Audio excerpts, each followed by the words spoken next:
उसे पूरे गांव के लोग जानते थे। लोग उसकी दुकान पर टूटी चीजें जैसे गैस का चूल्हा, साइकिल, पंखा, छतरी इत्यादि बनवाने आते थे।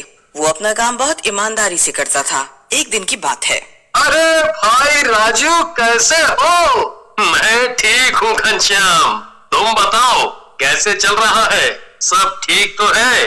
हाँ, सब ठीक है। और काम धंधा सब ठीक चल रहा है ना? हाँ, सब ईश्वर की कृपा है। बस कभी कभी मार्केट थोड़ा ऊपर नीचे रहता है, बस प्रभु की कृपा है। कुछ पैसे आ जाते हैं घर पे। अच्छा सुन राजू, जरा ये मेरे बेटे की साइकिल को देखना, क्या हुआ? कल से मुझे परेशान करके रखा है।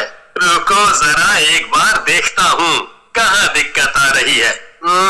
अरे इसकी चेन में तो जंग लग गया है, इसीलिए लगता है कि ये ठीक से चल नहीं पा रही। चलो कोई बात नहीं, कल आ जाना शाम को, ठीक कर दूंगा तब तक। हाँ हाँ कोई बात नहीं, पर कल जरूर कर देना। हाँ हाँ तुम चिंता मत करो, तुम तो मेरे जिगरी यार हो। तुम्हारा काम तो मैं सबसे पहले करूंगा। अच्छा हाँ, हो सकता है कल मैं बाहर रहूं तो यहाँ रख दूंगा दुकान में, तो तुम ले जाना। अच्छा राजू, तुम्हारी दुकान थोड़ी पुरानी सी लगती है, इसे नया रंग करके चमका दो। थोड़ा सा खर्चा आएगा लेकिन दुकान की मरम्मत भी हो जाएगी। हाँ कह तो सही रहे हो भाई, पर अभी इतना खर्चा नहीं कर सकता। बेटे की पढ़ाई के लिए पैसे बचाए हैं। तुम तो जानते हो आजकल बच्चों को पढ़ाना कितना मुश्किल हो गया है। उसकी फीस देने के बाद जो बचता है उसी से सब चीज देखता हूँ। काफी वक्त से मैं भी सोच रहा था, लेकिन जब थोड़े पैसे जोड़ लूंगा तब करूंगा। तब तक जैसा चल रहा है ठीक है। तुम अपना काम बहुत ईमानदारी और निष्ठा से करते हो। देखना ईश्वर तुम्हें खूब तरक्की देगा, इसीलिए तुम चिंता मत करो, सब ठीक होगा। मुझे अपनी मेहनत और ईश्वर पर यकीन है घनश्याम। बस वही थोड़ा जब हालात बिगड़ जाते हैं तो दुखी हो जाता हूँ। चलो खैर, तुम्हारा काम हो जाएगा कल तक, तुम आ जाना शाम तक। चलो बढ़िया, अच्छा तो ठीक है, फिर मैं चलता हूँ भाई। घनश्याम वहाँ से चला जाता है। राजू दोबारा अपने काम पर लग जाता है और साइकिल ठीक करने लग जाता है। तभी एक अजीब सी कदकाठी वाला लंगड़ा व्यक्ति वहाँ आता है और दुकान के सामने आकर खड़ा हो जाता है। कोई है दुकान में? जी कहिए, क्या काम है? ये छाता ठीक कर दीजिए, ठीक से खुल नहीं रहा है। बहुत कोशिश कर चुका हूँ, लेकिन ये है कि खुलने का नाम ही नहीं ले रहा।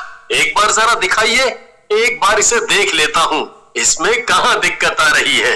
हाँ ये लीजिए, जरा अच्छे से देखिएगा। आप कुछ देर बैठिए, अभी बना के देता हूँ। नहीं नहीं, मैं कल आता हूँ छतरी लेने। जी अभी हो जाएगा। मैंने कहा ना आपसे, मैं कल ही आऊंगा। जी ठीक है, जैसा आपको ठीक लगे।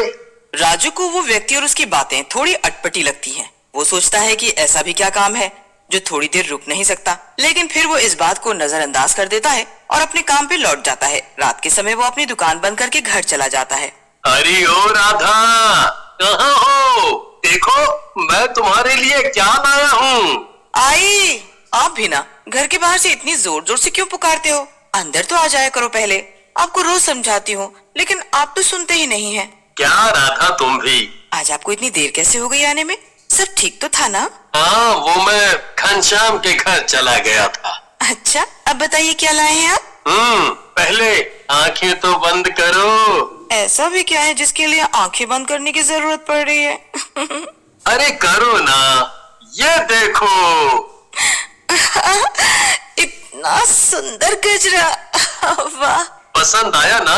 बहुत। राधा, मैं बहुत नसीब वाला हूँ जो मुझे तुम मिली। मैं ज्यादा महंगे गहने कपड़े नहीं खरीद पाता, पर तुम कभी शिकायत नहीं करती। मैं महंगे गहनों का क्या करूँगी? आपके इतने प्रेम से दिए उपहार मेरे लिए बहुत कीमती है। तुम देखना राधा, एक दिन हमारा भी खूब बड़ा घर होगा। हमारा बेटा बहुत बड़ा आदमी बनेगा। माँ, खाना दो, बहुत भूख लगी है। ऋषभ, तुमने आज पढ़ाई भी की? हाँ हाँ। खूब पढ़ना और परीक्षा में अच्छे अंक लाना और सबसे बड़ी बात अपनी मेहनत से परीक्षा पास करना।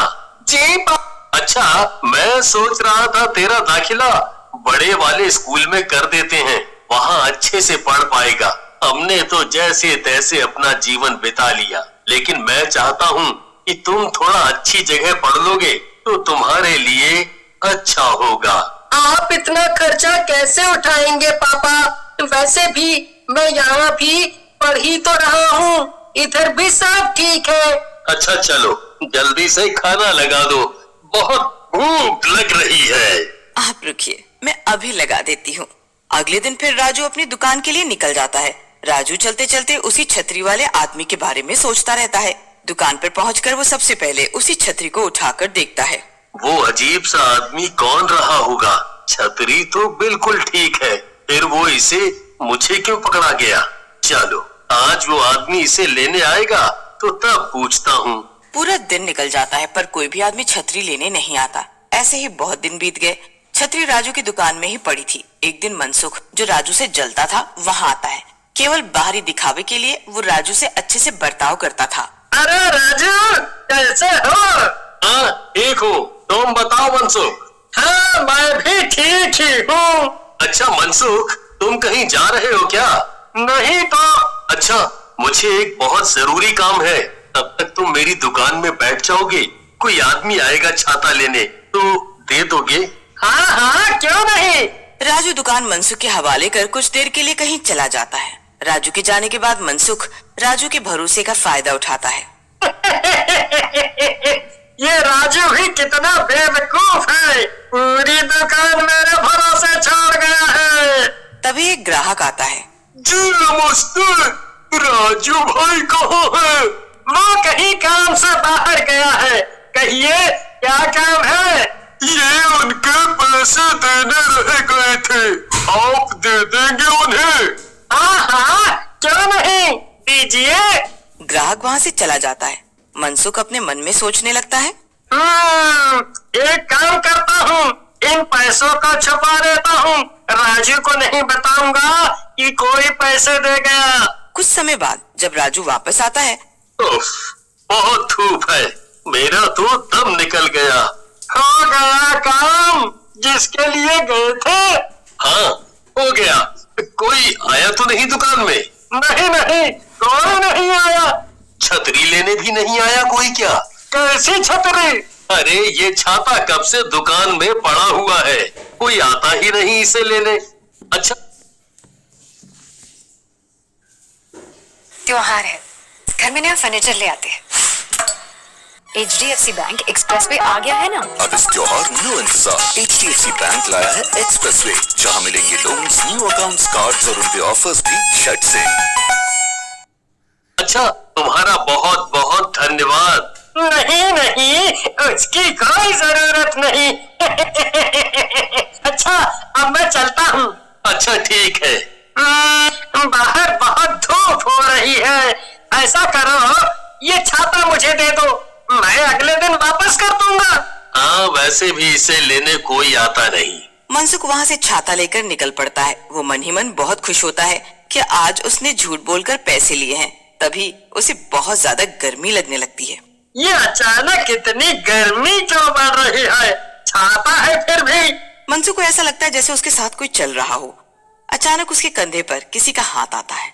मनसुख बहुत डर जाता है और डर के मारे छतरी को दूर फेंक देता है। ये सब क्या हो रहा है? कौन है यहाँ? अचानक छतरी से एक चुड़ैल बाहर निकलती है। उसे देखकर मनसुख के पसीने छूट जाते हैं। वो बहुत डर जाता है और भागने की कोशिश करता है। अरे कहाँ भागा जा रहा है? इतने भी क्या जल्दी है? अभी तो हमारी जान पहचान भी नहीं हुई है। मुझे जाने दो। जाने देती? और छतरी तू लाया है ना, तो अब तू मरेगा। मेरा शिकार तो राजू था, पर तूने सारा खेल बिगाड़ दिया। अब तू भुगत। चुड़ैल मनसुख का बहुत बुरा हाल करती है।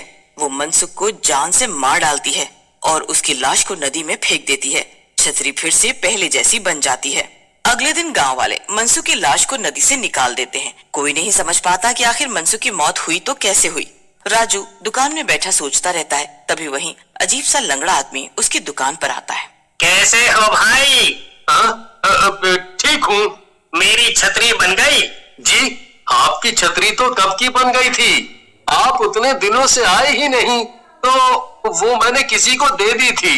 अरे ऐसे कैसे दे दी मेरी छतरी?